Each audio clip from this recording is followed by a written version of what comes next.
Ayan po mga kaibigan, oh. Yan, oh. Meron po tayong namataan, oh, na nag-harvest po sila ng mangga. Ganyan ba pag-harvest ng mangga?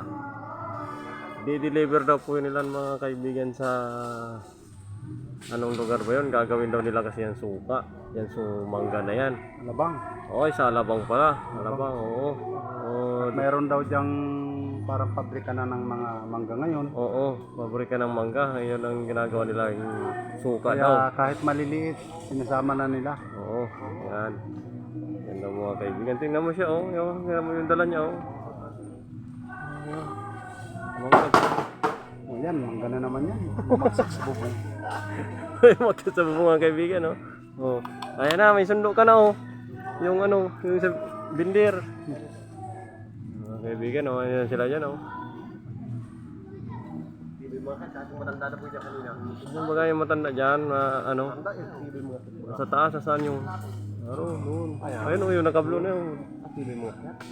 Matanda na yun, oh. May edad na yun, oh. Pero kakit pa din. Kumakin mo yun.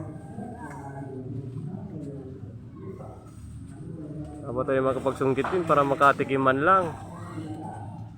Tingnan nyo po sila mga kaibigan, oh. Ayan, oh, nagtitikim yung dalawa, oh. Ayan, oh. Oh, huli ka pero di kulong. Yan, kumakain po sila ng mangga. Yan. Sa kabila. Yan. Yan po sila ng mangga, nag-harvest po sila. Oy, may nahuhulog. Yan, diretso. Ayun, puno na yung lalagyan, oh. Puno na yung lalagyan, tatahin.